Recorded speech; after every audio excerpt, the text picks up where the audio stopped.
வணக்கம் நேயர்களே. தேசிய ஜனநாயக கூட்டணியில் ஒரு குழப்பமான சூழல் அப்படிங்கிறது தொடர்ந்துக்கிட்டே தான் இருக்குது. இந்த கூட்டணி அறிவிப்பு வெளியான நாளில் இருந்து அந்த குழப்பங்கள் ஒரு பக்கம் ஓய்ந்த பாடில்லை.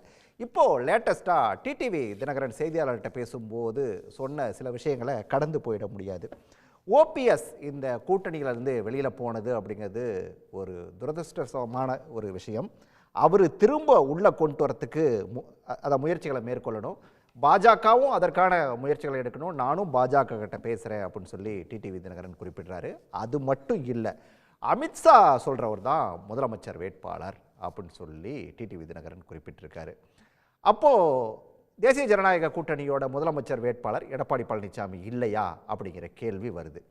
எடப்பாடி பழனிசாமி தான் முதலமைச்சர் வேட்பாளர் அப்படின்னு சொல்லி நயினார் நாகேந்திரன் சொல்கிறாரு. ஆனால் நயினார் நாகேந்திரன் சொன்னாலுமே கூட அதை ஏற்காமல் இன்னொரு பக்கம் டிடிவி இப்படியான ஒரு கருத்தை சொல்லிகிட்டு இருக்காரு. இந்த சூழலில் கூட்டணியிலேருந்து வெளியில் போன ஓ பன்னீர்செல்வம் ஒரு கடிதத்தை வெளியிட்டிருக்காரு. அதில் அவர் சொல்லக்கூடிய விஷயம் அப்படிங்கிறது நான் பிரதமரை பார்க்க முயற்சி செஞ்சேன், அதை செய்யலை, இது அதற்கான முயற்சிகளை நான் எடுக்கலை அப்படிங்கிற மாதிரி பாஜக தரப்பு சொல்லிகிட்டு இருக்குது. இது தொடர்பாக பேசுகிறதுக்கு 6 முறை நான் நயினார் நாகேந்திரனை தொடர்பு கொண்டேன் அப்படின்னு சொல்லி, ஆனால் அவர் அந்த ஃபோனை எடுக்கவே இல்லை அப்படின்னு சொல்லி ஓ பன்னீர்செல்வம் குறிப்பிட்றாரு. நயினார் நாகேந்திரன் அதற்கான ஆதாரங்களை நீங்கள் கொடுங்க, எனக்கு அப்படி எந்த ஃபோனும் வரல, அதற்கான ஆதாரங்களை கொடுங்க அப்படின்னு சொல்லி கேட்குறாரு. ஓபிஎஸ் நான் அதற்கான எஸ்எம்எஸ் அனுப்பியிருக்கேன்னு சொல்லிட்டு அந்த மெசேஜ் எடுத்து காட்டுறாரு. இதெல்லாம் பத்தாது, எனக்கு ஆதாரம் வேணும் அப்படின்னு சொல்லி கேட்குறாரு நயினார் நாகேந்திரன். இப்படியான குழப்பங்கள் போயிட்டே இருக்குது. இந்த குழப்பங்கள் தொடர்பாக ஆளாளுக்கு மாறி மாறி கருத்துக்களை சொன்னாங்க இல்லையா, அது என்ன பேசியிருக்காங்க அப்படின்னு சொல்லி பார்த்துட்டு நம்ம விவாதத்துக்குள்ளே வரலாம்.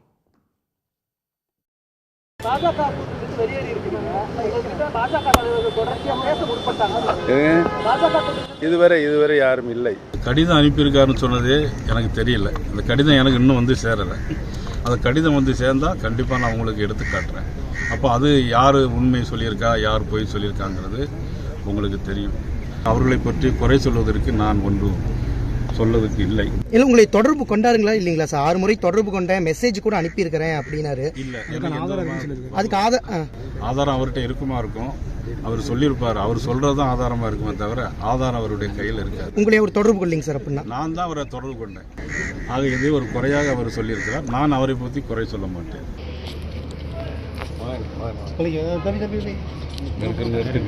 கீழே இருக்கிறது குழு அதான் பார்த்துருக்கேன்.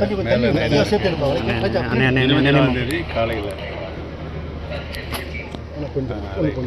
பாஜக எங்களுக்கு எதுவுமே செய்யல அப்படின்னு சொல்லிட்டு தான் வெளியே வந்திருக்காரு ஓ பன்னீர்செல்வம். அதெல்லாம் அந்த கேள்வியே தேவையற்ற கேள்வி. அவர் தன் தலையில மண்ணவாரி போட்டுக்கிட்டார். எடப்பாடி பழனிசாமி சொல்லிதான் பிரதமர் ஓ பன்னீர்செல்வத்தை சந்திக்கல அப்படின்னு ஒரு குற்றச்சாட்டை முன்வைக்கிறாரு. அது உண்மையல்ல. வேறு ஏதேனும் பேசுங்கள். செல்லா காசு கடலில் மூழ்கிவிட்ட ஒரு மனிதன் துரோகி என்ற பட்டத்தை பெற்றுவிட்டவர். அவரை பற்றி ஏன் பெரிதாக பேசுகிறீர்கள்? எங்களது முதலமைச்சர் கேண்டிடேட் யார் என்பதை தேசிய ஜனநாயக கூட்டணியின் முக்கிய தலைவராகிய அமித்ஷா அவர்கள் அவர்கள் சொன்னதை கூட்டணி கட்சிகளாகிய நாங்கள் உறுதியாக ஏற்றுக்கொள்கின்ற பட்சத்தில் அதை செய்வோம்.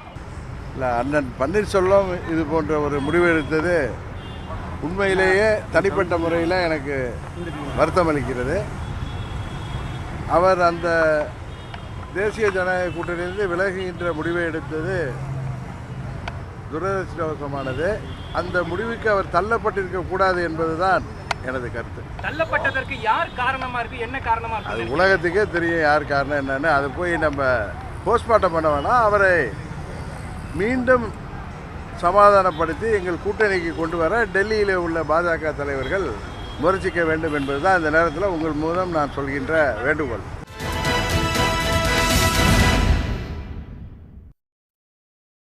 ரைட், இது தொடர்பாக விவாதிக்கலாம். விவாதத்தில் பங்கேற்க பத்திரிகையாளர் செந்தில்வேல், ஓபிஎஸ்ஸுடைய ஆதரவாளர் நாஞ்சில் கோலப்பன், அரசியல் ஆய்வாளர் பெருமாள் மணி, இவர்களோடு வழக்கறிஞர் அக்னீஸ்வரன். அனைவருக்கும் வணக்கம். ஃபாஸ்ட்டாக ஒரு ரவுண்ட் எல்லாத்தையும் போயிட்டு வந்துடுவோம். பெருமாள் மணி சார், அமித்ஷா சொல்கிறவர் தான் முதலமைச்சர் வேட்பாளர் அப்படின்றாரு டிடிவி.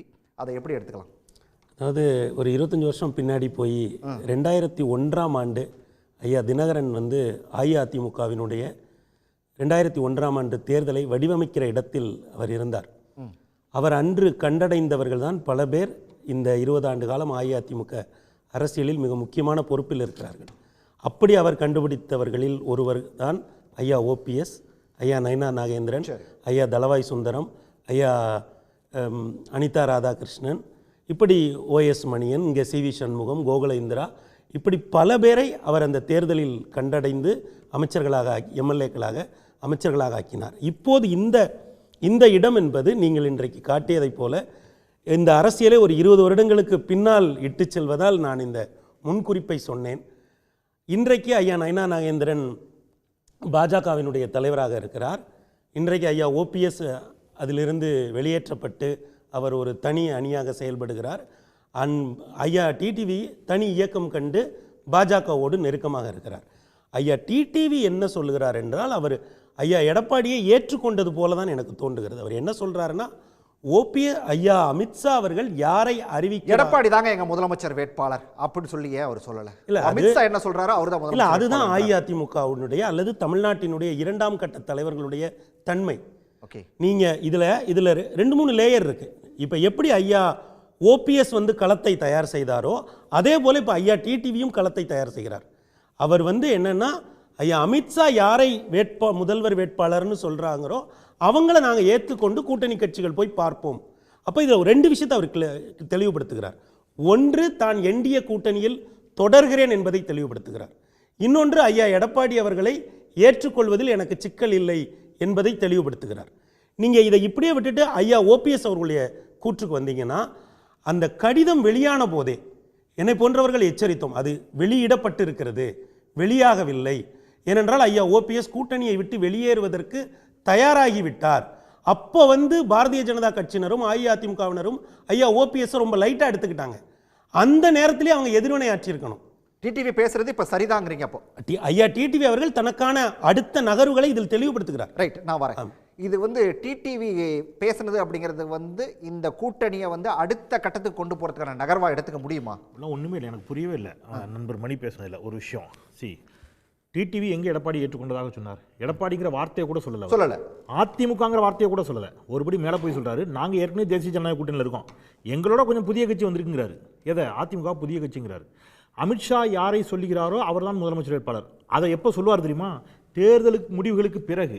நண்பர் மணி என்ன சொன்னார்னா, நாங்கள் போய் அமித்ஷா சொல்லிடுவார், சொன்னோன்னா நாங்களாம் போய் அவரை பார்ப்போம். எப்போ? தேர்தலுக்கு முன்னாடி. அப்படிலாம் இல்லை, தேர்தல் முடிந்த பிறகு நாங்கள் கூடி பேசி முதலமைச்சர் வேட்பாளர் யாருன்னு முடிவு பண்ணுவோம். அப்போ அந்த முதலமைச்சர் வேட்பாளர் யாருன்னு யார் சொல்லுவாங்கன்னா அமித்ஷா சொல்லுவார். அதை பற்றி நீங்கள் கவலைப்படாங்கிறார். சரி, அமித்ஷா யாரை சொல்கிறாரு? அடுத்து கட் பண்ணி அங்கே போனால் அமித்ஷா என்ன சொல்லிடுறாரு? அதிமுகவை சேர்ந்த ஒருவர் தான் முதலமைச்சர் வேட்பாளராக இருப்பார்னு சொல்கிறாரு தவிர எடப்பாடி பழனிசாமி அவரும் சொல்ல மாட்டேங்கிறாரு. இதில் எடப்பாடி பழனிசாமிங்கிற பேரே டிடிவின்னு சொல்லலை, அமித்ஷாவும் சொல்லலை. ஓகே, இதில் எப்படி டிடிவி எடப்பாடி பழனிசாமி ஏற்றுக்கொண்டதற்கான குறியீடுகள் சமீட்சைகள் எங்கே தெரிஞ்சுது அப்படின்னு எனக்கு தெரியல. ஓகே, அடுத்து இதுக்கு வாங்க, ஓபிஎஸ்க்கு வாங்க. ஓபிஎஸ் வந்து இந்த கூட்டணிக்குள்ள திரும்ப கொண்டு வரணும், அதற்கான முயற்சிகளை எடுக்கணும்ன்றாரு. அதை எப்படி எடுத்துக்கலாம்? அதை நான் சொல்லிட்டு அண்ணன் சொல்லிடலாம். ஓபிஎஸ் நான் சொல்ல வந்து நீங்க போயிட்டு இல்ல நான் சொல்லிடுறேன், கேட்டு வந்தேன். கொண்டு வரதுல 2 பிரச்சனை சார். எடப்பாடி டிடிவி ஏற்றுக்கொண்டாரா? அந்த பக்கமா டிடிவி ஏற்றுக்கல, எடப்பாடி ஏற்றுக்கிட்டாரா? எடப்பாடியும் ஏற்றுக்கல. ஆனால் எடப்பாடி என்ன செய்யறாருன்னா, ஏற்கவும் இல்லை. ஏன்னா அவர் அதிமுக கிளைம் பண்ணல, அவர் அமமுக முன்னேற்ற கழகம்னு ஒன்றை தனியாக நிறுவிட்டு போயிட்டாரு, தனி சின்னம்னு. ஓபிஎஸ் உள்ள கொண்டு வரதுல அவருக்கு சில நெருடுகள் இருக்குது. ஓபிஎஸ் உள்ளே கொண்டு வருவதற்கான முயற்சியை டிடிவி இல்லை, மோடி இல்லை, அமித்ஷா யார் எடுத்தாலும் அது வெற்றி பெறுமா அப்படிங்கிறது $1 மில்லியன் கேள்வி. காரணம், எடப்பாடி பழனிசாமி எந்த இடத்திலும் ஓபிஎஸ்ஐ இந்த கூட்டணிக்குள்ள அக்கமடேட் பண்ண விரும்ப மாட்டார். ஏன்னு ஒரே வரல சொல்றேன். ஒருவேளை அவர் அப்படி அக்கமடேட் பண்ணி ஒரு 5-6 சீட்டு கொடுத்து அதில் ஒரு 4-5 எம்எல்ஏ வெற்றி பெற்று விட்டார்கள், டிடிவி தினகரன் ஆதரவு எம்எல்ஏ ஒரு 4-5 பேர் வெற்றி பெற்றாங்கன்னா ஒரு 10-15 எம்எல்ஏ வர்றாங்கன்னு வச்சுக்கங்க. நாளைக்கு ஒருவேளை ஆட்சி அமைக்கக்கூடிய சூழல் அதிமுகவிற்கு வந்தால் இந்த 10 எம்எல்ஏக்கும் பெரிய டிசைடிங் ஃபேக்டராக இருப்பாங்க. திருப்பி எடப்பாடி பழனிசாமிக்கு தலைவலி. அதை ஒருபோதும் எடப்பாடி பழனிசாமி விரும்ப மாட்டார். குறிப்பாக ஓபிஎஸ்ஐ உள்ளே ஏற்றுக்கொள்ள விரும்பவே மாட்டார். கோலப்பன் 6 மிஸ்டு கால் என்ன, இன்னும் 60 மிஸ்டு கால் கொடுத்தா கூட கூட்டணிக்குள்ள வரதுக்கான வாய்ப்பு இல்லை அப்படின்றாரு. எந்த கூட்டணிக்குள்ள சொல்றீங்க? தேசிய ஜனநாயக கூட்டணிக்குள்ள தான். வெளியிலேயே வந்து அதான் வந்துட்டீங்க. ஒருவேளை பேச்சுவார்த்தை நீங்க யாங்க அதை போட்டு இல்ல டிடிவி தான சொல்றாரு. இல்லங்க, அதற்கான முயற்சிகளை எடுப்போம் அப்படின்றாரு.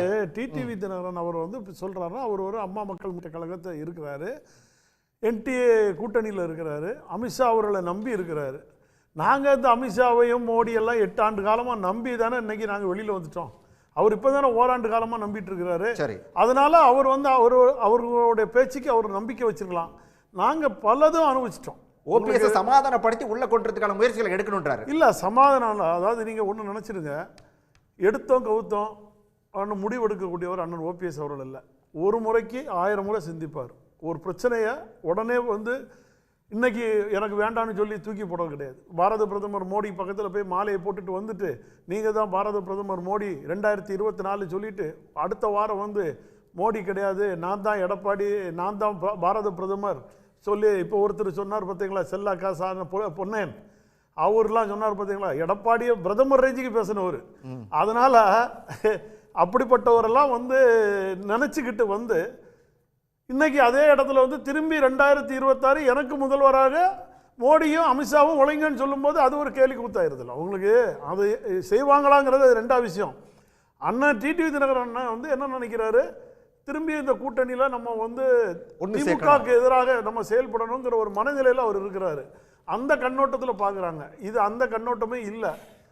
தோத்தா கூட பிரச்சனை இல்லை, எதிர்க்கட்சி தலைவர் வரிசையில் நான் உட்கார்ந்தா போதும் நினைப்பில் எடப்பாடி பழனிசாமி இருக்கிறாருங்கிறது ஊரறிஞ்ச விஷயம். அதுக்கு தகுந்தாலும் பக்கத்திலேயே நம்ம உட்கார்ந்தா போதுங்கிறது நயினார் நாயந்தனோட விஷயம். நீங்கள் இப்போ பார்த்தீங்கன்னா ஓபிஎஸ் என்ன நினைக்கிறார்? இப்போ நாங்கள் தான் வெளியில் வந்துட்டோம். வெளில வந்தாச்சு, அடுத்து என்ன நினைக்கிறாங்க? அடுத்த கட்ட நகர்வு மக்களை சந்திக்க போறாரு. மாவட்டமாக மக்களை சந்திக்க போறாரு, தொண்டர்களை சந்திப்பாரு. புரட்சி தலைவர் எம்ஜிஆர் போல ஒவ்வொரு மாவட்டத்திலையும் நீதி கேட்டு நெடும்பயணம்.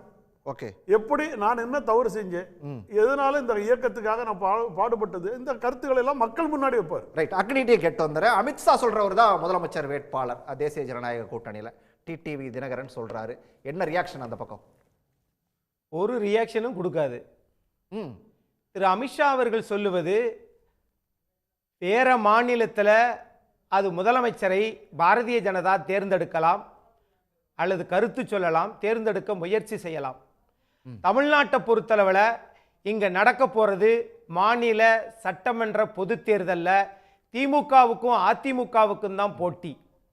அதனால் இந்த நாட்டில் நிறைய 63 கட்சிகள் இருக்குது. 63 கட்சி தலைவரும் நாட்டில் ஒரே ஒரு முதலமைச்சர் வேட்பாளர் தான் இருக்குது. அதனால் இங்கே நடக்க போகிற தேர்தலுக்கு யார் முதலமைச்சர் வேட்பாளர் என்பதை இந்த திமுகவும் அதிமுகவும் முடிவு செய்து கொள்ளும். ஒருவேளை இது டெல்லியிலிருந்து முடிவு செய்வார்கள் என்று சொன்னால் அவர்கள் அரசியலிலிருந்து மெல்ல மெல்ல மெல்ல அவர்கள் பாரதிய ஜனதாவை நோக்கி நடைபயணம் செல்லுகிறார்கள், பயணிக்கிறார்கள், அப்படிதான் பொருள். இங்க அந்த கட்சிக்கு வேணாம்னா பாஜகவுக்கு முடிவு செய்யலாம். தமிழ்நாட்டில் அதிமுகவுக்கும் திமுகவுக்கும் திமுகவின் தலைவர் திமுகவின் முதலமைச்சரை முடிவு செய்வார். அதிமுக இன்னைக்கு முடிவெடுக்கிற நிலை அந்த இடத்துல இருக்குதா அப்படிங்கிறது தான் கேள்வி வருது. நம்ம தொடர்ந்து பேசலாம். மிக முக்கியமான ஒரு பார்வையை அதுதான் மிக முக்கியமான ஒரு பார்வையை முன் வச்சிருக்காங்க. பெருமாள் மணி, உங்ககிட்ட தான். அதிமுக அழிவு பாதையில செல்லுது அப்படின்னு சொல்லி அந்த ஓபிஎஸோட கடிதத்தில் இருக்குது. அதிமுகவை பற்றிய அந்த விமர்சனங்களை ஓபிஎஸ் தரப்பு கடுமையா முன் வச்சா கூட பாஜக சைட்ல இருந்து பெரிய ரியாக்ஷன் எதுவும் வராமல் இருக்க என்ன காரணம்? அதை எப்படி எடுத்துக்கிறது? இல்லை அது அவரோட நேச்சர் இல்லைங்களா. இப்போ அவர் இப்போவே எப்படி வெளியேறாரு பாருங்க. நான் வெளியேறவில்லை, அந்த கடிதம் வெளியிடப்படுகிறது. நீங்கள் அந்த கடிதம் வெளியிட்ட உடனேயே பாஜக அதற்கு எதிர்வினை ஆற்றியிருக்கணும். ஆனால் அன்னைக்கு அவங்க என்னென்னா எல்லாருமே ரொம்ப ஐயா ஓபிஎஸ் ரொம்ப லைட்டாக எடுத்துக்கிட்டாங்க. அந்த கடிதம் பர்பஸாக வெளியிடப்பட்டது. பல பத்திரிகையாளர்கள் அதை சொன்னாங்க. அது ஒரு லீடு கொடுக்குறாரு அப்படின்னு சொன்னாங்க. அப்போ பாஜக அதுக்கு எதிர்வினை ஆற்றியிருக்கணும். ஆனால் எதிர்வினை ஆற்றலை. ஆனால் அவர் வெளியேறிய பிறகு இப்போ எதிர்வினை ஆற்றுறாங்க. இப்போ அவர் என்ன சொல்றாருன்னா அதை ஒரு பேசு பொருள் ஆக்குறாரு. ஏன் பேசு? இப்போ கூட பாஜக ஒன்று கடுமையான விமர்சனத்தெல்லாம் ஓபிஎஸ் மேல முன்வைக்கவே சார், யாருமே அவர் மேல விமர்சனம் வைக்க முடியாதுல்ல சார். அவர் கடுமையா வச்சாதானே நீங்க திருப்பி வைக்க முடியும். அவர் யார் மேல கடுமையா வைக்கிறாரு? வைக்கவே இல்லை. நீங்க அவர் என்டிஏ அதிமுக அழிவு பாதைக்கு போயிட்டு இருக்குது அப்படின்னு சொல்லிட்டு ஒரு விமர்சனத்தை அவர் முன்வைக்கிறாரு. சார், இதுக்கு ரியாக்ட் பண்ண வேண்டியது அதிமுக இல்லையா? அங்கேயே ஒன்றும் பெருசா வரல யாரும். ஏன், என்ன காரணம் மட்டும் சொல்றாரு சார். அவர் எப்போதுமே ஆரம்பத்திலிருந்தே அவருடைய அரசியல் என்பது ஒரு ஸ்ட்ராட்டஜிக்காக அவருடைய செயல்கள் இருக்கும். ஆனால் அவர் வார்த்தைகளில் தடித்த வார்த்தைகளை பயன்படுத்துவதோ ஊடகங்களோட நீண்ட நேரம் உரையாடுவதோ அந்த மாதிரி எந்த விஷயத்தையும் அவர் வச்சுக்க மாட்டார். அப்போ அவர் மேலே இப்போ இந்த கடிதம் விஷயமே எடுத்துக்கங்க. அதுக்கப்புறம் நடக்கிற இந்த ஃபோன் கால், இந்த எஸ்எம்எஸ்லாம் பாருங்கள். அவர் என்ன சொல்கிறாரு, நானாக வெளியேறலைங்க, நீங்கள் எனக்கு வாய்ப்பு கொடுக்கல, நான் வெளியேறிட்டேன். அப்போது ஒரு சூழலை அவர் பயன்படுத்தி இப்போ வெளியே வந்துட்டார். அண்ணன் ஐயா நாஞ்சில் கோலப்பன் சொன்னது போல் அவர் எந்த ஒரு முடிவையும் நிதானமாக எடுக்கக்கூடியவர். அவர் பொறுமைக்கும் நிதானத்திற்கும் விசுவாசத்துக்கும் பெயர் போனவர். ஆனால் ஒரு நாளும் ரிவர்ஸாக அவர் வந்ததார்னா கிடையாது. இப்போ அவருக்கு என்ன ஒரு நல்வாய்ப்பு இருக்கு அப்படின்னா, அஇஅதிமுக தேசிய அளவில் பலம் பெற்ற இயக்கமான பாஜகவோடு கூட்டணி இருக்கு. தமிழ்நாட்டில் ஒரு நீண்ட காலமாக ஒரு அரசியல் இருக்கு. அது எல்லா கட்சிகளும் எடுக்கக்கூடிய அரசியல் என்னன்னா, தேசிய அளவில் பலமாக இருக்கக்கூடிய கட்சியை நாம் எதிர்க்க வேண்டும். அது காங்கிரஸா இருந்தாலும் சரி, கம்யூனிஸ்டா இருந்தாலும் சரி, இப்போ பாஜகவா இருந்தாலும் சரி.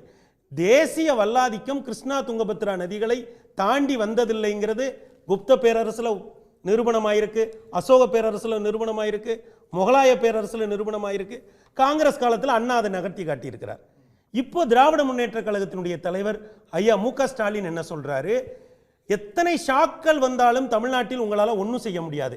நீங்க அந்த வார்த்தையையும் ஐயா ஓபிஎஸ் அவர்கள் ஐயா ஸ்டாலின் அவர்களை சந்தித்ததையும் இணைத்து பார்க்க வேண்டும். இப்போ அஇஅதிமுகவிலிருந்து ஐயா ஓபிஎஸ் வெளியேற்றப்பட்டு விட்டார். அவருக்கு வேற வாய்ப்பே இல்லை. பிறகு அஇஅதிமுகவும் டிடிவி தினகரன் எடுக்கக்கூடிய அந்த முயற்சிங்கிறதெல்லாம் ஒன்றும் ஒர்க் அவுட் சார், அது நிச்சயமா அவருடைய பேட்டி ஒன்றை சொல்லுது சார்.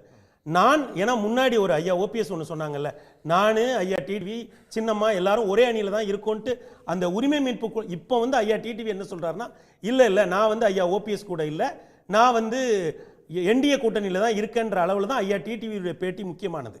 நீங்க அப்படியே கட் பண்ணி கூட்டணியில் இருக்கேன்னு சொல்றாரு. ஆனா ஓபிஎஸ் வெளியேறி இருக்க கூடாது அப்படிங்கிறது அது அவருடைய நிலைப்பாடு. அது அவரு ஏன்னா அவர்தான் அவர் மீது விழுந்த அத்தனை வெளிச்சத்துக்கும் காரணம். இவர் 98 பெரியகுளம் எம்பி வேட்பாளராக போன பொழுது அவரை நகரசபை தலைவராக வரவேற்றவர் ஓபிஎஸ். அதற்கு பிறகு நடந்தது அஇஅதிமுகவினுடைய 25 ஆண்டு கால வரலாறு. ஆக இன்றைக்கு அவர் வெளியே வந்து விட்டார். ஐயா ஸ்டாலின் அவர்களை சந்தித்து விட்டார். ஸ்டாலின் அவர்கள் நேர் எதிராக திராவிட முன்னேற்ற கழகம் என்பது திமுக எதிர்ப்பில் பிறந்த இயக்கம் அல்ல அஇஅதிமுக, கலைஞர் எதிர்ப்பில் பிறந்த இயக்கம் அஇஅதிமுக. ஆனா இன்றைக்கு அதனுடைய ஒருங்கிணைப்பாளராக இருந்தவரே கலைஞருடைய பிள்ளை வீட்டு வாசல்ல போய் நிற்கிறார். அப்ப என்ன நடக்கும்? பாஜக அதிமுகவிற்கு எதை செய்யும் என்று சொல்லிக் கொண்டிருந்தார்களோ அதை இன்றைக்கு திமுக செய்யும். இனி பாருங்கள், ஐயா ஓபிஎஸ் அவர்கள் செயற்குழுவை கூட்டுவார். இப்போ வழக்கு என்னவா இருக்கு? ஐயா ஓபிஎஸ் வெளியேற்றப்பட்ட பிறகு ஒரு வழக்கு இருக்கு. பல வழக்குகள் இருக்குன்னு வைங்க. ஒரு வழக்கு என்னன்னா, ஒருங்கிணைப்பாளராக எனக்கு இன்னும் காலம் இருக்குன்னு ஒன்று அவர் கிளைம் பண்றாருல்ல. இப்ப என்ன கிளைம் பண்ணுவார்னா, ஐயா ஓபிஎஸ் நான் தான் அதிமுகன்னு கிளைம் பண்ணுவார். அதை நோக்கி போவார். ஏன்னா பாஜக கூட்டணியில் அவர் உள்ளே இருந்த பொழுது பலருக்கும் அவரை பற்றி என்ன பார்வை இருந்தது? அவர் எங்கே போனாலும் நிழலில் ஒதுங்கிக் கொள்ளும். ஆனால் இன்றைக்கு கூட்டணியை விட்டு வெளியே வந்த பிறகு அவர் மீது ஒரு ஊடக கவனம் குவிகிறது, ஒரு அரசியல் கவனம் குவிகிறது. அவர் முதல்வரை போய் சந்திக்கிறார். முதல்வர் எதை முன்னெடுக்கிறார்? பாஜக எதிர்ப்பை முன்னெடுக்கிறார். பாஜகவுடன் யார் கூட்டணியில் இருக்கிறார்? அஇஅதிமுக. அப்ப அஇஅதிமுக நான் தான் என ஐயா ஓபிஎஸ் பொதுக்குழுவையும் செயற்குழுவையும் கூட்டுவதற்கான காலம் கனிந்து வருகிறது. ஏதோ மறைமுகமா இது ஏதோ திமுக போட்டு கொடுத்த பிளான் அப்படின்னு சொல்லாம சொல்ற மாதிரி சார். திமுக போட்டு கொடுத்த பிளான்லாம் இல்ல சார். இங்க யாரு ஆளுங்கட்சியாக இருந்து எதிர்கட்சியா ஒன்று இருக்குன்னு வைங்க, அதுல ஒரு முக்கியமா நீங்க 1991-96 அனைத்து இந்திய அண்ணா திராவிட முன்னேற்ற கழகம் ஆட்சி பொறுப்பில் இருந்தபோது திராவிட முன்னேற்ற கழகத்தில் என்ன நடந்தது? அதற்கு பின்னால் அன்று ஆளுங்கட்சியாக இருந்த அஇஅதிமுக கை எந்த அளவுக்கு இருந்தது அப்படிங்கிறது நமக்கு ஒரு வரலாறு இருக்கிறது இல்லையா? அதே போல இன்றைக்கு ஐயா ஓபிஎஸ் அவர்கள் பிரிந்து வந்திருக்கிறார்கள். அரசியல் இப்படிதான் சார் நடக்கும். சோ அதை திமுக பயன்படுத்திக்கோங்கறீங்க சார். இதை நிச்சயமாக திமுக பயன்படுத்திக் கொள்ளும். திமுக எப்படி பயன்படுத்திக் கொள்ளும் என்றால், ஒரு ஆளுங்கட்சியாக அதற்கு ஒரு பொலிட்டிக்கல் வெயிட் இருக்குல்ல, அதுல சில இடங்கள்ல ஐயா ஓபிஎஸ்க்கு நிச்சயமாக அவர்கள் மறைமுகமாக சில உதவிகளை செய்வார்கள். இப்போ ஐயா ஓபிஎஸ் என்ன சொல்லுவார்னா, அவர் அதனுடைய தலைமை ஒருங்கிணைப்பாளராக இருந்திருக்கிறார், அவை முன்னவராக இருந்திருக்கிறார், எதிர்க்கட்சி தலைவராக இருந்திருக்கிறார், பொருளாளராக இருந்திருக்கிறார், 15 ஆண்டு காலம் மந்திரியாகவும் 2 ஆண்டு காலம் எதிர்க்கட்சியாகவும் 17 ஆண்டு காலம் அஇஅதிமுக சார்பில் அவர் காரில் தேசிய கொடி பறந்திருக்கிறது. அப்படி என்றால் இன்றைக்கு அவர் கிளைம் பண்ணுவார்ல, நான் தாங்க அஇஅதிமுக. என்ன நீங்க எப்படி எங்க வானகரத்தில் எத்தகைய சூழலில் அவர் வெளியேற்றப்பட்டார் என்பதை நாடே பார்த்து கொண்டிருந்தது இல்லையா? ஒரு கையற நிலையில நின்றார். அன்றைக்கு கூட அவர் பொறுமை காட்டினார். ஆனால் அவர் புத்திசாலித்தனமாக ஒன்றை செய்தார். உடனே வெளியே வந்து கட்சி போட்டி பொதுக்குழு என்று எதையும் நடத்தவில்லை. காலம் கனியட்டும் என்று காத்திருந்தார். ஒரு பாராளுமன்ற தேர்தலில் பாஜகவோடு கூட்டணி வைத்திருந்தார். இன்றைக்கு சட்டமன்ற தேர்தலில் பாஜகவை விட்டு வெளியே வந்து இன்றைக்கு தனியாக அவர், நீங்க ஒண்ணு கவனிச்சுங்க, திமுக அவரை வெளியே கொண்டு வரலங்க. திமுக அவரை வெளியே கொண்டு வரல. அவர் வெளியே வந்தார். அவர் நிர்கதியாக நின்றார்.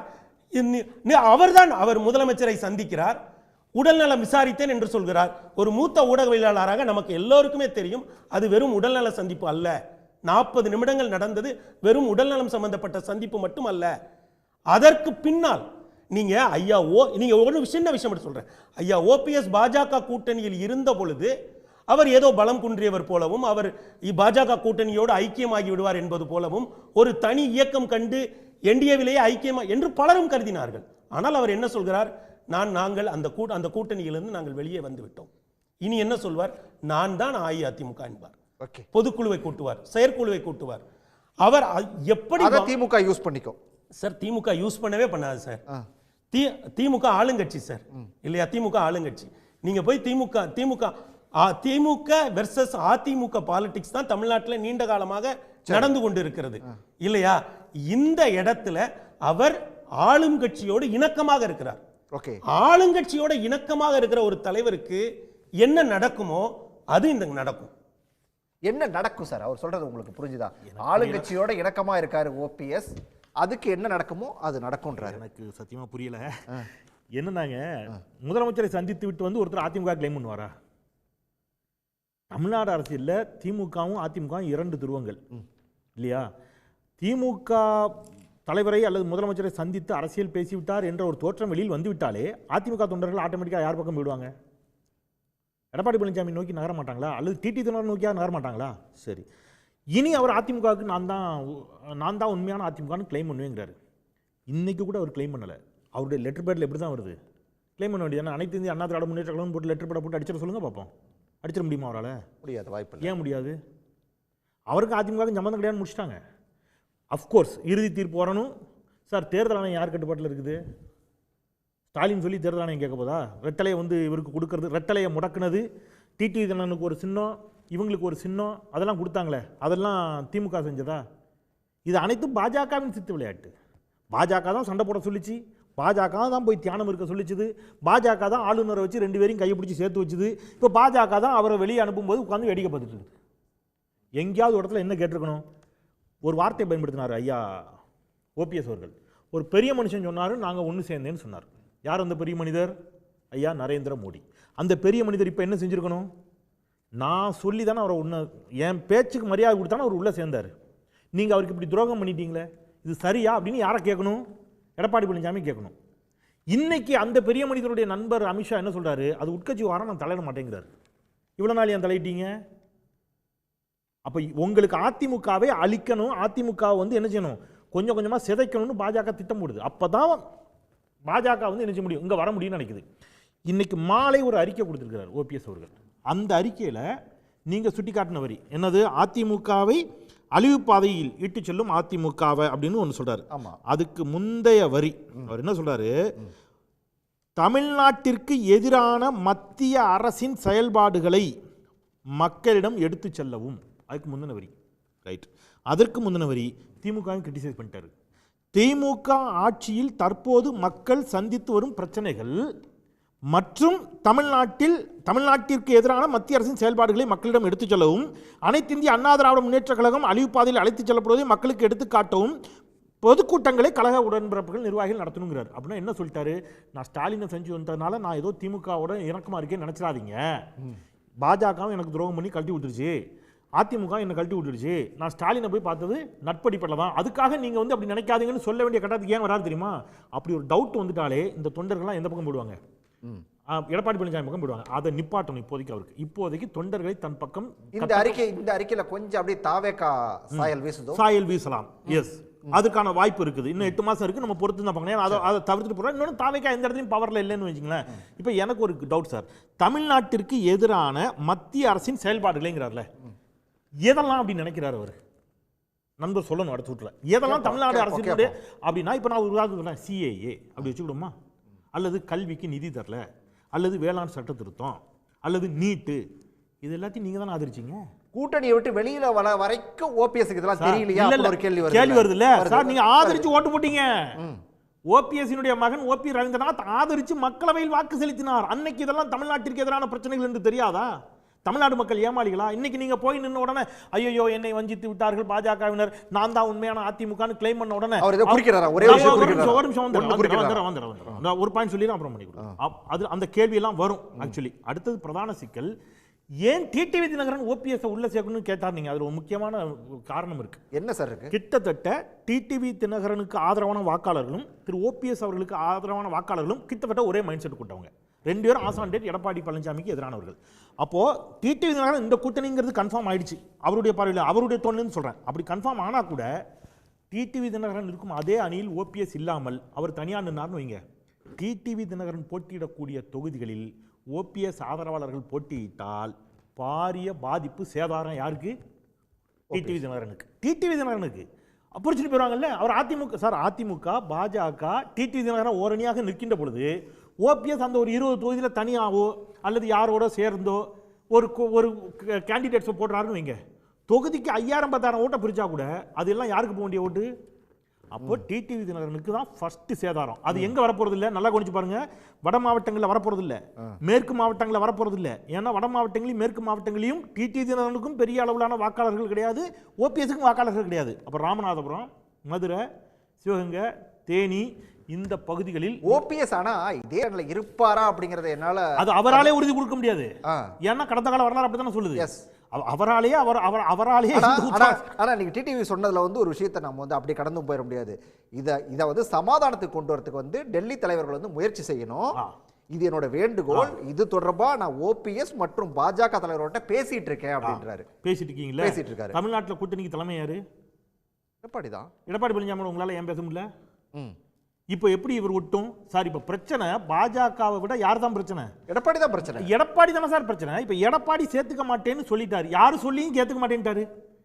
ஏற்கனவே அமித்ஷா சொல்லி சேர்த்துக்க மாட்டேன்ட்டாரு, மோடி சொல்லி சேர்த்துக்க மாட்டேன்ட்டாரு. இப்போ இவ்வளவு சொல்லி சேர்த்துக்க மாட்டேன்னு ஒரு டிடிவி போய் சொன்ன உடனே சேர்த்துக்க போறாரா? சரி, நான் இப்படி வரேன் சார். நாளைக்கு ஒரு கேள்வி. இப்போ நாளைக்கு எல்லாம் சமாதானம் ஆயிட்டாங்க சார். சும்மா ஹைப்போதெட்டிக்கலாக வச்சுப்போம். சமாதானம் ஆயிட்டாங்க, ஓபிஎஸ் கூட்டாங்க, பாஜக சொல்லிட்டு மோடி அமித்ஷா சொல்லிட்டாங்க, ரெட்டலை சின்னம் முடக்கப்படலாங்கிற அச்சத்தில் ஐயா எடப்பாடி பழனிசாமி அவர்கள் ஐயா ஓபிஎஸ் அவர்களை திருப்பி உள்ளே சேர்த்துக்கிறோங்கிற ஒரு முடிவுக்கு வந்துட்டாங்கன்னு வைங்க. நீங்கள் கேட்க மாட்டீங்களா ராஜாவதி வெங்கடம் சார் அடுத்த ஷோவில் தமிழ்நாட்டிற்கு எதிரான மத்திய அரசின் செயல்பாடுகளை மக்களிடம் எடுத்து செல்லணும்னு ஒரு வருஷத்துக்கு முன்னாடி சொல்லி தான் பரவாயில்ல, ஒரு வாரத்துக்கு முன்னாடி சொன்னீங்களே, ஒரு வாரத்துக்கு முன்னாடி சொன்னீங்களா சார் அப்படின்னு கேட்போமா இல்லையா? அப்போது அகெயின் அவர் என்ன செய்வார்? தன்னுடைய நம்பிக்கையை இழப்பார். ஸோ அவருக்கு இருக்கக்கூடிய சாய்ஸ் ஒன்று ஒரு தனியான ஒரு இயக்கமாகவோ அமமுக மாதிரி ஒன்று கட்டி தாவேக்காவோடு சேரலாம், அல்லது தனித்தே கூட என்ன செய்யலாம், சில தொகுதிகளில் மட்டும் போட்டியிட்டு நான் அதிமுகவுக்கு தக்க பாடம் புகட்டுகிறேன் என்று ஒரு முடிவுக்கு வரலாம். ஆனால் அவருக்கு கண்டிப்பாக செல்வாக்கு இருக்குது. ராமநாதபுரத்தில் பலாப்பழம் சின்னத்தில் நின்று 3 லட்சத்துக்கும் அதிகமான வாக்குகளை வாங்கி நம்ம மறந்துடக்கூடாது. அவருக்கு தனிப்பட்ட செல்வாக்கு மினிமம் 3-4 நாடாளுமன்ற தொகுதியில் அவருக்கு இருக்கிறது. அதை நான் குறைச்சி மதிப்பிடலை. ஒரே ஒரு விஷயம் பெருமாள் குறிக்கிறார் உங்களுக்கு. இல்லை அதாவது இந்த வரி தான் இதில் இந்த அறிக்கையில் முக்கியமான வரி. அனைத்து இந்திய அண்ணா திராவிட முன்னேற்ற கழகத்தை துரோக கூட்டத்திடமிருந்து மீட்டெடுப்பதற்காக அண்ணா திராவிட முன்னேற்ற கழக தொண்டர்கள் உரிமை மீட்பு குழுவை ஏற்படுத்தி நாம் போராடி வருகிறோம். அதற்கு அடுத்து ஒரு வரி சேர்க்கிறாரு, இதில் நீதிமன்றத்திலும், அதுக்கு அடுத்த வரி அடுத்த வார்த்தை, மக்கள் மன்றத்திலும் நமக்கு வெற்றி கிடைக்கும் என்ற நம்பிக்கை நமக்கு இருக்கிறது. மக்கள் மன்றம்னு எதை சொல்றாரு? இப்போ அண்ணன் செந்தில் சொன்னதை அண்ணன் செந்தில் போன்ற பல மூத்த பத்திரிகையாளர்கள் அவரை ஒரு தென் மாவட்டத்துக்கான தலைவராக சுருக்குகிறார்கள். ஆனா அப்படி இல்லை. அவர் அதிமுகவை தலைமை பீடத்திலிருந்து 16 ஆண்டு காலம் பார்த்தவர். அம்மா ஜெயலலிதா அவர்களுக்கு நீண்ட கால அவரால், நான் நிச்சயமாக சொல்கிறேன், அவரால் ஒரு நீங்க அவர் 2 புள்ளிகளை இணைப்பாருங்க. பாஜக எதிர்ப்பு, ஐயா இபிஎஸ் எதிர்ப்பு, இந்த 2ஐயும் எதிர்ப்பாரு. இந்த இபிஎஸ் எதிர்ப்புல திமுகவுக்கு ஒன்றுமே இல்லை, அது அவங்க 2 பேருக்குமான பிரச்சனை. ஆனா பாஜக எதிர்ப்புங்கிறது இருக்குல்ல, அது தமிழ்நாட்டினுடைய பல அரசியல் கட்சிகளினுடைய நிலைப்பாடு. நான் பாஜகன்னு சொல்லல, டெல்லி வல்லாதிக்க எதிர்ப்பு. டெல்லியில யார் பவர்ல இருந்தாலும் அவங்கள எதிர்ப்பாங்க. இப்ப டெல்லியில பவர்ல இருக்கிற ஒருவரோட இவர் சேரும்போது இந்த மக்கள் மன்றத்தில் நமக்கு நம்பிக்கைன்னு சொல்றாருல, அவர் மாநிலம் முழுக்க அனைத்து இந்திய அண்ணா திராவிட முன்னேற்ற கழகத்தினுடைய நிர்வாகத்தை அறிந்தவர், மாவட்ட செயலாளர்களை அறிந்தவர், ஒன்றிய செயலாளர்களை அறிந்தவர், நகர செயலாளர்களை அறிந்தவர். அப்படி இருக்கிற பொழுது நிச்சயமாக அவர் இப்போ வெளியே வராருல்ல, இப்போ பாஜகவுடன் கூட்டணி போனதுனால அஇஅதிமுக ஒரு கூட்டம் அதிருப்தியா இருக்காங்கல்ல, இப்போ நமக்கு மைனாரிட்டி வாக்குகளே வராது, அல்லது இங்க இருக்கக்கூடிய ஒரு அரசியல் சூழ்நிலை அப்படியே ஓபிஎஸ் பக்கம் போயிருன்றீங்க சார். அதை அவர் பயன்படுத்துவார் சார். ஓகே, அதை பயன்படுத்துவார். அப்புறம் நான் இன்னொன்னு சொல்றேன், அவர் ஒரு முடிவை எடுத்த பிறகு திரும்ப அவர் பாஜக கூட்டணிக்கு போவதற்கோ அதற்கெல்லாம் வாய்ப்பே கிடையாது. ஒரே ஒரு வார்த்தை மதிப்பிடாதீர்கள். ஒரு வார்த்தை மன்னி சொல்ல அக்னிட்டு போறதுக்கு ஒரே ஒரு வார்த்தை தான். இவர் இப்ப அதிமுகவுக்கு தொடர்பு கிடையாதுன்னு சொல்லி எத்தனை வருஷம் இருக்கும் சார்? போன வாரமா போன மாசமா எத்தனை வருஷம் இருக்கும்?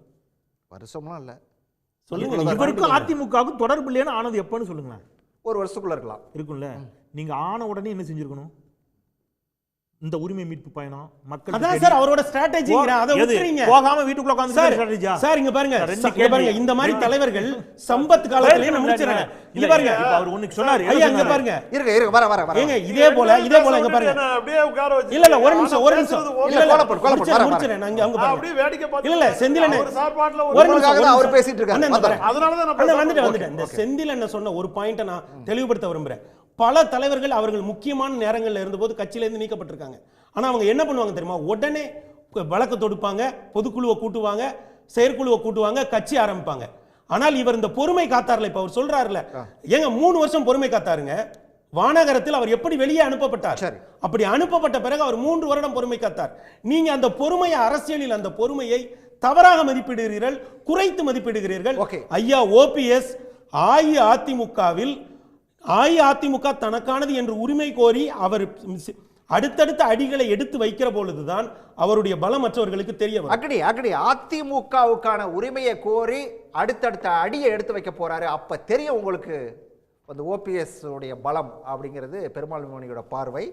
இன்னொன்னு இப்போ பாஜக எதிர்ப்பு அப்படிங்கிற ஒரு விஷயத்துல யாரெல்லாம் இருக்காங்களோ அந்த அதிமுகவில் யாரெல்லாம் அந்த பாஜக கூட கூட்டணி சேர்ந்ததில் ஒரு மாதிரி அதிருப்தியில் இருக்காங்களோ அவங்க எல்லாம் ஓபிஎஸ் பக்கம் போகிறதுக்கான வாய்ப்பு இருக்கு அப்படின்னு சொல்றாரு. அதுக்கு எந்த அளவுக்கு சாத்தியம்? தமிழ்நாட்டில் சார் திராவிட முன்னேற்ற கழக ஆட்சி தமிழ்நாட்டில் நடந்துகிட்டு இருக்கு. ஆனால் மத்தியில் இருப்பவர்களும் மாநிலத்தில் இருக்கக்கூடிய ஆளுங்கட்சியும், மத்திய ஆளுங்கட்சியும் மாநில ஆளுங்கட்சியும் அண்ணா திராவிட முன்னேற்ற கழகத்தை அசை போட்டு கொண்டே நாம் அரசியல் நடத்தினால் அவங்களுக்கு வாக்கு சதவீதம் குறைஞ்சிரும். அம்மையார் ஜெயலலிதா இறந்துட்டாங்க, ஆகவே இனி ஆளுமை மிக்க தலைவர்கள் அங்கே இல்லை என்று மத்திய ஆளுங்கட்சியும் மாநில ஆளுங்கட்சியும் நினைப்பது அது தவறானது. அது பகல் கனவு. அது ஒருபோதும் நடக்காது. இது ஆட்சியாளர்களை பொறுத்தளவில். இங்கே தமிழ்நாட்டில் கூட்டணியை பொறுத்தளவில் ஒரு விஷயத்த சொல்கிறேன். எந்த கட்சி தலைவர்களையும் நாம் தூக்கி தலையிலையும் வைக்க வேணாம், கீழையும் போட்டு நாம் இது பண்ணவும் வேண்டாம். தென்னை மரத்தில் எங்கள் அப்பா ஒரு படிக்காத மேதை எனக்கு சொல்லி கொடுத்ததை நான் என்ன ஆவுத்தில் வச்சுருக்கிறேன். தென்னை மரத்தில் பார்த்தீங்கன்னா மேல் மட்டை அது பச்சையாக இருக்கும், கீழ்மட்டை காஞ்சி போனதாக இருக்கும். அப்போது மேமட்டை கீழ்மட்டையை பார்த்தியா நான் என்ன நிறமாக இருக்கேன், நான் எவ்வளோ கலராக இருக்கேன் பார்த்தியா, நீ பார்த்தியா காஞ்சி போயிட்ட, நாளைக்கு காலையில் நீ விழுக போகிற, நீ அவ்வளவுதான். அப்போ நீ அந்த மேலே உள்ளதெல்லாம் எடுத்து குச்சி மாறு விளக்கமாருக்கு தான் நீ போகிற, பார்த்தியா நான் எவ்வளோ பெரிய ஸ்ட்ராங்காக இருக்கேன் பார்த்தியா என்று மேல்மட்டை கீழ்மட்டையை பார்த்து சிரிச்சிச்சான். கொஞ்ச நாள் கழிச்சு தான் தெரிஞ்சிச்சான் மேல்மட்டையும் அதே மாதிரி கீழ்மட்டையாக காஞ்சி போய் வந்துச்சான். அரசியலில் அரசியலில் யாரும் செல்லா காசுகளே அல்ல. அப்படி ஒரு வார்த்தை பயன்படுத்தவும் அரசியல் 2026 தெரியும். ஆகையினால இங்கே எல்லாருமே தெரியல. அதிகாரத்தை பாரதிய ஜனதா என்ன நினைக்கிறது? அதிமுகவுடன் கூட்டணி வைத்து அதிமுகவின் வாக்குகளால் நாம் கூட்டணி அரசாங்கம் என்று அமைத்து விட்டால் அப்படின்ற கற்பனையில குதிரையை தட்டி விட்டு அது பாட்டுக்கு அலெக்சாண்டரினுடைய அந்த குதிரை மாதிரி ஓடிக்கிட்டு இருக்கு. ஆனா இங்க திமுக என்ன நினைக்குது? அப்பா பரவாயில்ல, 10 வருஷம் கழிச்சு ஆட்சிக்கு வந்திருக்கிறோம், எதிர்கட்சி அது பாட்டுக்கு பிரச்சனை மேல பிரச்சனை, தேர்தல் ஆணையம், உச்சநீதிமன்றம், பொதுக்குழு எப்படின்னு சுத்திக்கிட்டே திரியட்டும், நம்ம அதுக்குள்ளாம் அழகா எந்த இதுவும் செய்யாம நல்லதும் செய்யாம நம்ம அழகா தேர்தலை சந்திப்போம் என்று திமுக நினைக்கிறது. இவை எல்லாவற்றிற்கும் பாடத்தை தமிழக மக்கள் கற்றுத் தருவாங்க. இன்னொன்று நம்ம சார் போகும்போது சொன்னார், நம்முடைய சார் பேர் பெருமாள் மணி சார் சொன்னார், இல்லைங்க அரசியல் இல்லாமலா இருக்கும். நான் கேட்குறேன், காலையில் மாண்புமிகு முதலமைச்சர் அவர்களை நடைபயணத்தில் போன போது நீங்கள் சந்தித்தீங்க. அவர் தினமும் தமிழ்நாட்டின் முதலமைச்சர் தினமும் அதே இடத்தில் தான் நடைபயணம் போகிறார். அன்றைக்கு மாத்திரம் நடைபயணம் போனாரே, ரைட்டு, அங்க போய் பேசிட்டீங்களே, விட்டுற வேண்டியதானே. அடுத்து அன்றைக்கு மாலையே மீண்டும் 1 மணி நேரம் அப்படின்னா நீங்க தெளிவுபடுத்துங்க. தமிழ்நாட்டில் மாண்புமிகு முதலமைச்சரை பார்த்து உடல்நலம் சந்திக்கத்தான், உடல்நலம் விசாரிக்கத்தான் போனேன் காலை நடைபயணத்தின் போது.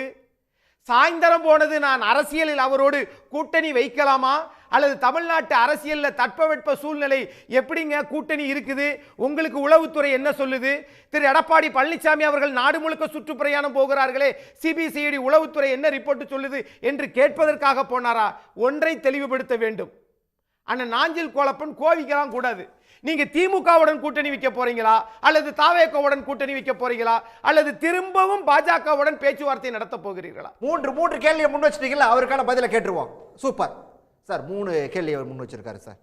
நீங்க திரும்ப பாஜக கூட போக போறீங்களா, இல்ல திமுக கூட போக போறீங்களா, இல்ல தாவேகா உங்க சாய்ஸா? நான் என்ன கேட்குறேன், எல்லாத்துக்கும் 3க்குமே ஒரே பதில் தான். நீங்க தான் எங்களை வேண்டான்னு சொல்லியாச்சுல்ல, அப்புறம் நாங்க எங்க போனா உங்களுக்கு என்ன வந்தது? உங்க வேலையை நீங்க பார்த்துட்டு போங்க, பஸ் ஏறி போயிட்டே இருங்க, மக்களை போய் பாருங்க. சும்மா ஓபிஎஸ் எங்க போனாரா, இல்ல அங்க போனாரா, உங்களுக்கு என்ன சாமி வந்தது? உங்களுக்கு என்ன சாமி வந்தது? உங்க வேலையை பாருங்க. முதல்வர் வீட்டுக்கு போய் நின்னாரா, உளவுத்துறையை பேசினாரா? அவரு முன்னாள் முதல்வர் இன்னாள் முதல்வர் சந்திக்கிறாங்க. ஒரு குடும்பம் ஏங்க, அது என்னங்க ஒரே நாள்லயே காலையில சாயந்தரம் முதலமைச்சர் அவருடைய துணை முதலமைச்சரும் சேர்ந்து போய் மரியாதை நிமித்தமா கேட்டாங்க. அதை கொச்சப்படுத்தி பேசுறீங்க. கூடாலே இருந்தவங்க அந்த தாய்கிட்ட ஊதி வாங்கி பூசினாரு எடப்பாடி பழனிசாமி. அந்த தாயார் மறைவுக்கு வந்து ஒரு துக்க விசாரிக்க வரக்கு துப்பு இருந்தா முதல்ல, அதெல்லாம் இல்ல. இவர் போனாரு, அவர் நின்னாரு, அவர் நடைபயணத்துக்கு போனாரு, சாயந்தரம் போய் பார்த்தாரு. வெக்கமா இல்லையா உங்களுக்கு இதே பேசிட்டு இருக்கிறதுக்கு? ஓபிஎஸ் எந்த நிமிஷம் ராத்திரி 24 மணி நேரமும் படுத்தளவுனா ஓபிஎஸ் ஓபிஎஸ் ஓபிஎஸ் தெரியுது இல்ல? சின்ன ஆள் இல்ல, கலக்குறாரு, சும்மா அதிருது இல்ல வைக்கடி சார், அதுதான் உண்மை. உங்களுக்கு அப்படியே நிப்பாட்டிக்கிறேன். வேற தப்பா சொல்லாதீங்க. வைத்தீஸ்வரர் இல்ல, செந்தில் வேலண்ண நிறைய சொன்னாரு. திமுகல எப்படி அவர் பாஜக கூட போவார்? நாங்க முன் வச்ச காலம் பின் வைக்க போறது இல்ல. முடிவு எடுத்து தான் அண்ணன் வந்து வெளியில வந்தாச்சு. நீங்க அதுக்கு ஓபிஎஸ் மேல அப்படியான ஒரு நம்பிக்கை வரல அப்படிங்கறத அவர் சொன்னாரு. நம்பிக்கை கடந்த கால வரலாறுகளை இவ்வளவு நாள் நீங்க 7-8 ஆண்டு காலமா அந்த பாஜக ஒரு வலையில் பின்னப்பட்டு உட்கார்ந்து இருந்தோம், இல்லைன்னு மறுக்கல. 4 ஆண்டு காலம் புரட்சி தலைவி அம்மாவோட ஆட்சி முழுமை பெறதுக்கு பாஜக உதவி பண்ண வேண்டிய கட்டாயத்தில் இருந்தாங்க. கழகம் பிளவுபட்டு அன்னைக்கு இருந்தது. அதை தலைவர்களை விட மோடியா அதிகமா இருக்கலாம். உங்க கணக்கு நான் சொல்லலாம் சார், இதெல்லாம் தப்பு இல்லையா? மோடி வந்து ஜல்லிக்கட்டுக்கு இவ்வளவு பெரிய பிரச்சனை நடக்கும் போது இவர் தான் முதலமைச்சர் போய் பண்ணி அந்த ஜல்லிக்கட்டோட இதை பண்ணி இன்னைக்கு ஜல்லிக்கட்டு நாயகனா இன்னைக்கு மக்கள் மத்தியில் இருக்கிறாருன்னா அது ஒண்ணு. அது பிறகு பல இந்த புயல் பிரச்சனைக்கு போய் பார்த்தாரு. நிறைய விஷயங்கள் இவர் இருக்கும்போது மோடியால உதவிகள் நடக்கப்பட்டது. அதுக்கு ஒரு நன்றி கடன். அவர் யாராவது ஒருத்தர் செஞ்சா அதை தன் உள்ளன்போடு நடத்தக்கூடியவர் அண்ணன் ஓபிஎஸ் அவர்கள். இப்ப பாஜக எதிர்ப்புங்கிற விஷயத்தை இல்ல இப்பவும் டிடிவி சொல்றாரு, சேர்த்து வைக்கிறதுக்கான முயற்சி நடக்குதுன்றாரு. இந்த பாஜக இல்ல சார், பாஜக எதிர்ப்புங்கிற விஷயத்துல ஓபிஎஸ் தெளிவா தான் இருக்காரா இருப்பாராங்கிறத கேக்குறாங்க. இருக்கிறாரு சார், நாங்க இல்லாமலேயே வெளியில வந்திருப்போம். இப்ப வெளியில வந்துகிட்டு நாளைக்கு போய் நாங்க பாஜக கூட இணைகிறோம்னு அவர் சொல்ல முடியாது இல்ல. அதனால அவர் ஒரு முடிவு எடுத்து வெளியில வந்திருக்காரு. டிடிவி தினகரன் அவர் சொல்றது அது அவருடைய எண்ண ஓட்டமா இருக்கலாம். ஏன்னு கேட்டீங்கன்னா இன்னைக்கு வெறும் எடப்பாடி பழனிசாமி மட்டும் நம்பிக்கை உரியவர் அல்லாம இருக்கிறார் இல்ல. திரு நயினார் நாகேந்திரன் அந்த பட்டியலுக்கு வந்துட்டார். நீங்க நல்லா புரிஞ்சுருங்க. மெசேஜ் அனுப்புறது இல்லைங்கிறாரு, அழைப்பு கொடுத்தது இல்லைங்கிறாரு, பத்திரிகையில் பிரதமரை பார்க்க போனதுக்கு எனக்கு தெரியாதுன்னு சொல்றாரு, 4 கோடி ரூபாய் பணம் ரயிலில் வந்தது எனக்கு தெரியாதுன்னு சொன்னவர். இப்படி பொய்யே தன்னால் உருவாக்கிக்கிட்டு பாரதிய ஜனதா கட்சி தலைவராக இருக்கும்போது தமிழக மக்கள் எப்படி சிந்திப்பாங்கிறத நயினார் நாகேந்திரன் அவருக்கு தெரியணும். நீங்க நல்லா புரிஞ்சுருங்க. எதுக்கு அவர் திமுகவுக்கு அவர் போனாரா, அவரோட சொந்த பிரச்சனையா? நான் இதே இடத்துல சொல்றேன். நான் 2011 அண்ணன் ராவணன் கூட நான் இருந்தவன், 2007 இருந்தவன். நடந்த கதையை ஒன்னு சொல்றேன். திமுகவோட உறவு வைத்த நயினார் நாகேந்திரன் கட்டிய வீட்டுக்குள் புரட்சி தலைவி அம்மா வரமாட்டேன்னு சொல்லி திருநெல்வேலியில் இறங்கின ஹெலிபேடு ஸ்பிக்கு கெஸ்ட் ஹவுஸ்ல கொண்டு போய் இறக்குறாங்க. நான் ஃபுல்லா இருந்தவன். கதறினாரு. அன்னையில இருந்து இவருக்கு மந்திரி பதவியே கிடையாது. கான்ட்ராக்ட் யார்கிட்ட போட்டு நடத்தினாரு? திரு நயினார் நாகேந்திரன் சொல்லுவாரா? இன்னைக்கு எங்க அண்ணன் ஓபிஎஸ் அவரோட போய் நீங்க வந்து திமுகவோட உறவு வச்சிருக்கீங்க, உறவு வச்சிருக்கீங்க, அதெல்லாம் அசிங்கமான பேச்சு. அவர் 25 ஆண்டு காலம் எம்எல்ஏ தொடர் வெற்றி பெற்றது இரட்டை இலை சின்னத்துல. இன்னைக்கு வரைக்கும் அவர் வந்து அண்ணா திமுகங்கிறத நிரூபிச்சிட்டு இருக்காரு திரு ஸ்டாலின் அவர்கள். அதாவது திமுக தலைவர் தலைவரை விட நான் தமிழக முதல்வரை சொல்றேன். அவர் நினைக்கலாம் இல்ல சார், நான் சொல்லி முடிச்சிடறேன், நீங்க யாரை குறுக்கிடுங்க. அவர் நினைக்கலாம் தேசிய கட்சி நாளைக்கு தமிழ்நாட்டில் வரக்கூடாதுன்னு அவர் நினைக்கலாம், அதுக்காக அவங்க பேசியிருக்கலாம், அது வேற. அதுக்காக திமுகவோட ஒன்றிணைஞ்சிருவாங்க, பேசிடுவாங்க. நாங்களும் தான் சொல்றோம், நாங்க அண்ணா காட்டிய வழியில வந்தவங்க. என்னைக்கும் தேசிய கட்சியை தமிழ்நாட்டில் வளர விட மாட்டோம். அதுக்கு எடப்பாடி உறுதுணையா போனா அதை அழிக்கிறதுக்கு தயாராகி தான் அவர் வெளியில வந்துட்டார். நல்லா புரிஞ்சிருங்க. இப்பவும் அதிமுகவுக்கு வந்து உரிமை கோர்றதுக்கான அந்த முயற்சி தொடருமா சார்? அண்ணா திமுக இப்ப பெருமாள்மணி என்ன சொன்ன மாதிரி அண்ணா திமுக செயற்குழு பொதுக்குழு எப்ப கூடணுமோ அது இப்போ இனிமேல் தான் கூடும், இனிமேல் தான் நடக்கும். போராட்டங்கள் இல்ல, மக்களை சந்திக்கிற நீதி கேட்டு போராட்டங்களும் நெடும்பயணங்களும் இனிமேல் தான் நடக்கும். நீங்க இனிமேல் நடக்கிற அந்த 8 மாச காலத்துல தான் ஒரு அண்ணன் சொன்னது மாதிரி இதுக்கு முன்னாடி ஏன் பண்ணல, இதுக்கு முன்னாடி எல்லாம் செஞ்சா எந்த நீதிமன்றத்தில் போய் கதவை தட்டினாலும் பாஜக ஈரோடு கிழக்கு தொகுதியில் அண்ணன் சின்னத்தை கொடுத்துருக்கிறேன், அண்ணன் இது பண்ணுங்க பண்டூர்டியார் தெளிவா சொன்னாங்கல்ல. ஒரு மத்திய அரசு, ஒரு ஜட்ஜிக்கு, ஒரு நீதிபதி எவ்வளவு பெரிய கட்சி, இந்த கட்சி வந்து போட்டியிடாம இருக்கு, நீதிபதிக்கு என்ன சார் அக்கறை? ரைட், ஓகே, வர வர வர புரிஞ்சுக்கிட்டீங்களா? அது நீதிபதி சொல்ற விஷயத்தை பார்த்தா கூட்டணிக்குள்ள குழப்பங்கிறது அது ஒரு பக்கம் நடக்கட்டும், கட்சிக்குள்ளேயே திரும்ப குழப்பத்தை உண்டாக்குறதுக்கான முயற்சிகள் நடக்கிறது போல தெரியுது. அதுதான் நானும் சொல்றேன், கட்சிக்குள்ளேயே குழப்பத்தை உண்டாக்க வேண்டும் என்பதுதான் பாஜகவினுடைய விருப்பம். அதை புரிந்து கொள்ளுங்கள், எல்லோரும் பாஜகவிடம் எச்சரிக்கையாக இருங்கள் என்று தொடர்ந்து சொல்லி வந்தோம். இப்பொழுது தனக்கு அங்கே இடம் உறுதியளிக்கப்படவில்லை என்ற சூழலில் குறைந்தபட்சம் ஐயா ஓபிஎஸ் அவர்களாவது அதை புரிந்து கொண்டிருக்கார் என்பது மகிழ்ச்சி, வாழ்த்துக்கள். அப்போ கூட தமிழ்நாட்டின் நலன்களுக்கு எதிராக பாஜக செயல்பட்ட போது அவர் புரிந்து கொள்ளவில்லை, தனக்கு அங்கே இடமில்லை, பரவாயில்ல வெள்ளன் கூட்டி போது வந்திருக்கிறீங்களா, ஓகே. ஆனால் இப்பொழுதும் எடப்பாடி பழனிசாமி புரிந்து கொள்ளாமல் இருக்கிறாரோ என்ற வருத்தம் இருக்கிறது. ஏன்னா ஓபிஎஸ்க்கே இவ்வளவு லாயலாக பாஜகவிற்கு இருந்த ஓபிஎஸ்க்கே பாஜக இவ்வளவு துரோகம் செய்கிறது என்றால் நாளைக்கு எடப்பாடி பழனிசாமி அவங்க வந்து எவ்வளோ கழட்டி விடுவாங்கிறது தெரியும். இன்றைக்கு பத்திரிகையாளர் சந்திப்பில், செய்தியாளர் சந்திப்பில் ஒரு விஷயத்தை நீங்கள் கவனிச்சிங்களான்னு தெரியல. நம்ம வந்து இது தொடர்பாக இந்த ஆதாரத்தை காட்டி, திரு ஓபிஎஸ் அவர்கள் காட்டி ஆதாரத்தை காட்டி செய்தியாளர்கள் ஒரு கேள்வி எழுப்புறாங்க. யார்கிட்ட சார்? நயனா நாகேந்திரன். நயனா நாகேந்திரன் யார்? தமிழ்நாடு பாரதிய ஜனதா கட்சியுடைய மாநில தலைவர். ஓபிஎஸ் யாரிடம் பேசியதாக சொல்கிறார்? நயனா நாகேந்திரனிடம் பேசியதாக சொல்கிறார். இன்னைக்கு தேதிக்கு அண்ணாமலை யார் சார்? பாஜக என்ன பொறுப்பில் இருக்கிறார்? பக்கத்தில் இருந்து அவர் லீட் பண்றாரு. கிட்டத்தட்ட ஒரு குழந்தைய தோல்ல கைப்பட்டு கூட்டு போற மாதிரி நயனா நாகேந்திரனுக்கு எதுவுமே தெரியாத மாதிரியான ஒரு தோற்றத்தை அந்த விஷயம்ல காட்டுவார். நீங்க பாத்தீங்கன்னா தெரியும். தோல்ல கைப்பட்டு அண்ணா அப்புறம் பேசுவார், அண்ணா நீங்க அப்புறம் பேசுவார், விடுங்க அண்ணா பேசுவார், நீங்க போங்க. அப்ப ஏன் இவ்வளவு பதட்டம்? ஏதேனும் உண்மை வெளிவந்து விடும் என்று அண்ணாமலை அஞ்சுகிறாரா? இந்த சந்திப்பை தடுத்ததில் அண்ணாமலையினுடைய பங்கு ஏதும் இருக்கிறதா அப்படிங்கிற கேள்வி வருது. அண்ணாமலைக்கு ஏன் சார் பங்கு வரணும்னு அடுத்த கேள்வி வந்துச்சுன்னா, நயனார் நாகேந்திரனுக்கு மாநில தலைவர் பதவி கொடுத்ததுக்கு ஒரு முக்கிய காரணம், நயனார் நாகேந்திரன் அங்கே வெற்றி பெற்று விட்டார். எங்க? திருநெல்வேலியில். ரைட், திருநெல்வேலியில் வலிமையான ஒரு தலைவராக இருக்கிறார் நயனார் நாகேந்திரன். இருக்குமா? திருநெல்வேலியில் ஓபிஎஸ் ஆதரவாளர்கள் கணிசமாக இருக்கிறார்கள், ஓபிஎஸ் ஆதரவு வாக்குகள் அங்கே கணிசமாக இருக்கிறது. திருப்பியும் இந்த அணிக்குள்ள ஓபிஎஸ் வர்றாரு அப்படின்னா நயனார் நாகேந்திரன் மீண்டும் திருநெல்வேலி வெற்றி பெற்றால் ஆச்சரியம் இல்லை. அப்போ நயனார் நாகேந்திரன் தோக்கணும். யாருக்கு? அண்ணாமலைக்கு. தோத்தா தான் அங்க இருக்கக்கூடிய உட்கட்சி பஞ்சாயத்து மாதிரி போயிட்டே இருக்கு. ஆமா சார், அங்க இருக்கிற உட்கட்சி பஞ்சாயத்து இருக்குல்ல, அது தீரும்ல. அப்ப நீங்க என்ன சொல்லணும்? இப்ப நயனார் நாகேந்திரன் ஏதோ ஒன்று சொல்ல வர்றாருல, அண்ணாமலைக்கு ஏன் பதட்டம் நான் கேட்கிறேன். அண்ணாமலைக்கு இது என்ன பதட்டம் வந்தது அப்படிங்கிற கேள்வி. இன்னொன்று நான் சொல்லிடுறேன், சகோதரர் மணி அடிக்கடி சொல்லுவார், அந்த குறியீடுகள் எல்லாம் உன்னிப்பாக கவனித்து பேசக்கூடியார். அது மாதிரி நான் வேற ஒரு தொலைக்காட்சி கூட அந்த குறியீட்டை சொன்னேன், இப்பவும் சொல்றேன்.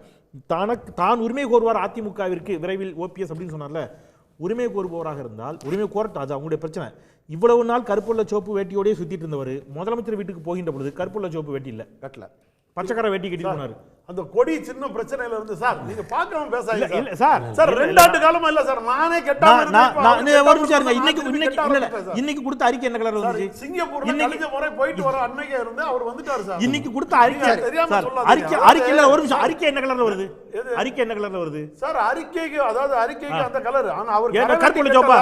சரி, 2 ஆண்டு காலமா கேட்டாம இருக்காரு. கொடி இந்த கார் இப்ப டிவில போகுது, கொடியில முன்னாடி என்ன அந்த இதோ ஒட்டி இருக்காரு சார். அவர் 2 வருஷம் அது எந்த கலர்ல எனக்கு பிரச்சனை இல்ல, அவர் எந்த கலரையும் வேட்டி கட்டி ஒரு வேட்டி கட்டி அவர் சொல்றாரு. இல்ல மத்திய அரசு அதாவது ஒன்றிய அரசுன்னு சொல்லுவாங்க, ஒன்றிய அரசை எதிர்த்து கேட்கல. நீங்க சொல்றீங்க உங்க வழியில, நான் சொல்றேன் ஒன்றிய அரசு நீங்க சொல்லலன்னு சொல்றீங்க.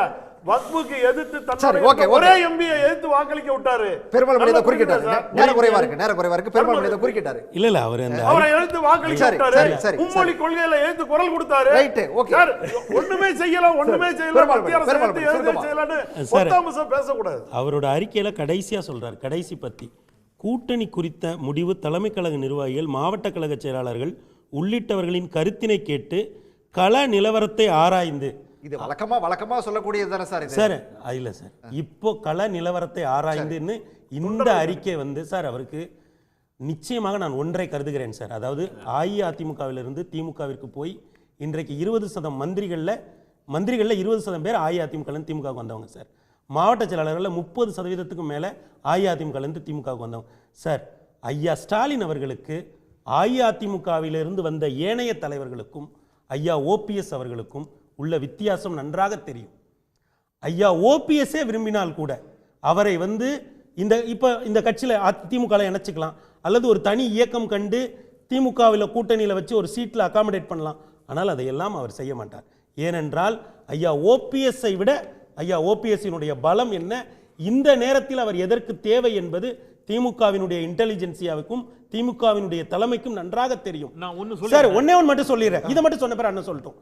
எப்படி ஐயா இபிஎஸ் அவர்கள் மத்தியில் ஆளுகிற பாஜகவோடு நேரடியாக கூட்டணியில் இருக்கிறார்களோ அதே போல ஐயா ஓபிஎஸ் அவர்களை மாநில அரசு விதின் கோட்ஸ் மாநில அரசு அதன் உளவு அமைப்புகள் மிக தெளிவான பாதையில் வழிநடத்துவார்கள்.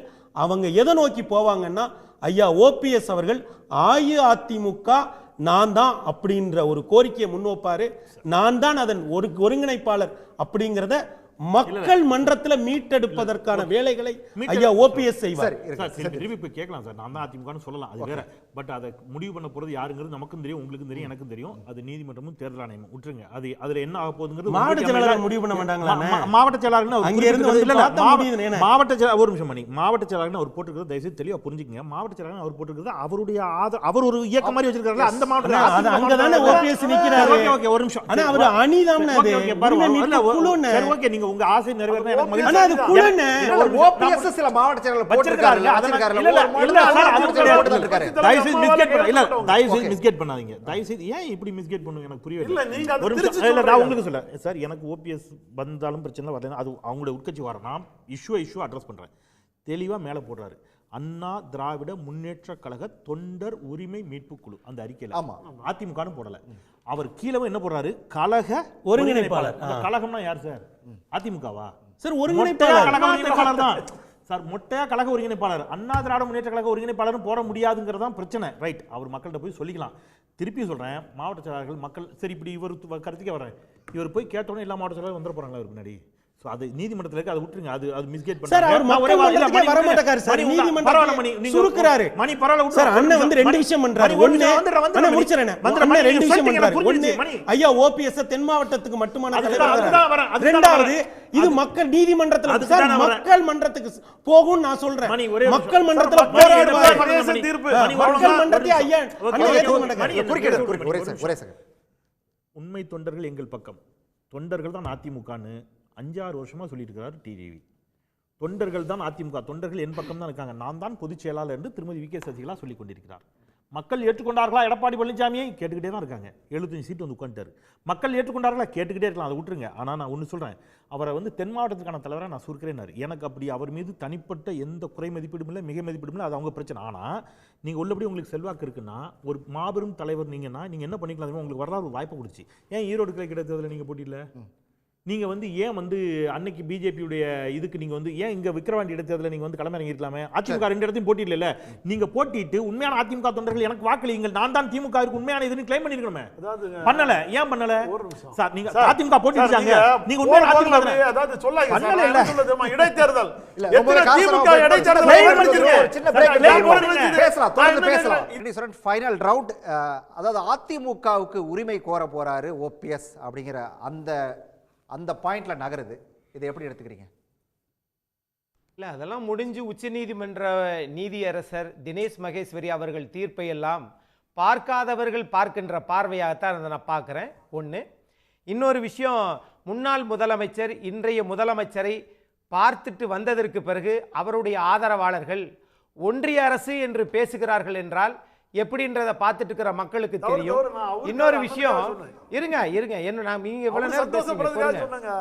அதாவது இன்றைக்கு எல்லா இடத்துலையுமே அது அரசியலா இருக்கட்டும், குடும்பமா இருக்கட்டும், நிறுவனமா இருக்கட்டும், எந்த பிரச்சனையாக இருந்தாலும் 4 விஷயத்துல எடை போட தவறுகிறவர்கள் அவங்க பிரச்சனை வரும். என்னன்னா தன்னுடைய வலிமை, தனக்கு எதிரி ஒருத்தர் இருப்பார்ல அவருடைய வலிமை, அதே மாதிரி தன்னுடைய ஆதரவாளர் ஒருத்தர் இருப்பார்ல அவருடைய வலிமை, எதிரியின் துணை வலிமை, அவருக்கு ஒரு பிஏ இருப்பார்ல அவருடைய வலிமை. இந்த 4 வலிமைகளையும் எடை போட தவறினால் அதுதான் அவர்களுக்கு எல்லா இடத்திலும் தோல்வியை தரும். வினைவழியும் தன்வழியும் மாற்றான் வழியும் துணை வழியும் தூக்கி செயல், இது எல்லாருக்கும் பொருந்தும். மக்களும் இயற்கையும் பொறுங்க, உடனே எடப்பாடின்றாதீங்க, பொறுங்க. மக்களும் இயற்கையும் ஆதரித்தால் இந்த நாளையும் வலிமை என்று கணக்கிட்டு ஒப்பிட்டு பார்த்தால் அவர்கள் வெற்றி பெறுவார்கள். இல்லாட்டினா மண்ணை கவுவாங்க. Right, okay. பெருமாள் மணி நிறைவா சுருக்கமா சார், ஒரு பழமொழி உண்டு, lost the battle but win the war. தமிழ்லேயே ஒரு தடவை சொல்லுங்க. அதாவது நீங்கள் வந்து பேட்டிலுங்கிறது சிறு சிறு யுத்தங்கள், ஆனால் நீங்கள் வந்து வாரில் ஜெயிக்கிறது. ஆங்கில இந்த பழமொழி மொழிபெயர்ப்புறது கொஞ்சம் மொழிபெயர்ப்பு சொல்லுங்க. அதான் நீங்கள் வந்து அவர் வந்து நீங்கள் அண்ணன் குறிப்பிட்டது மாதிரி அவர் ஈடோர் கிழக்கை விட்டு இருக்கலாம், விக்கிரவாண்டியை விட்டு இருக்கலாம். அன்றைக்கு செயற்குழு பொதுக்குழுவில் அவர் அப்படி வெளியேற்றப்பட்ட பொழுது அமைதி காத்திருக்கலாம். ஆனால் அது எல்லாம் தனக்கான காலம் 2026 அப்படிங்கிறது சொல்லுங்க சேர்த்து.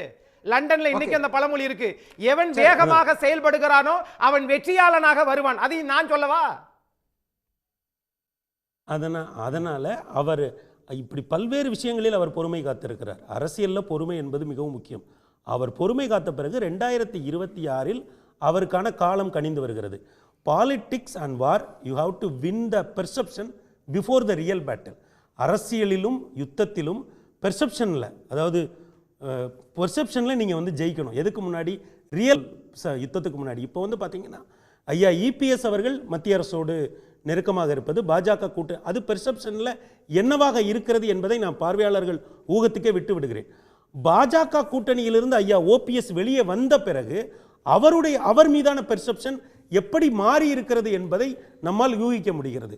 ஆக இந்த இடத்தில் தான் அண்ணன் கோலப்பன் குறிப்பிட்டதை போல அவர் ஒரு நீண்ட நெடும் பயணத்தை அவர் ஆரம்பிப்பார். நீங்கள் வந்து ஒரு காம்போவை ரொம்ப குறைச்சி மதிப்பிடக்கூடாது. ஐயா பன்ருட்டியார், ஐயா ஓபிஎஸ். பன்ருட்டியார் அண்ணா காலத்திலிருந்து தமிழக அரசியலில் இருக்கிற ஒரு திராவிட அரசியலின் பிதாமகன் அல்லது ராஜரிஷி. அவரோடு ஐயா ஓபிஎஸ் என்கிற ஒரு களவீரர் சேருகிற பொழுது அதற்கு பின்னால் மாநில அரசும் அவர்களுக்கு இணக்கமாக நான் துணையாக இல்லை, இணக்கமாக இருக்கிற பொழுது அடுத்தடுத்து நகர்கிற நகர்வுகள் நிச்சயமாக தமிழக அரசியல் மிக முக்கியமானவையாக கவனிக்கத்தக்கவையாக.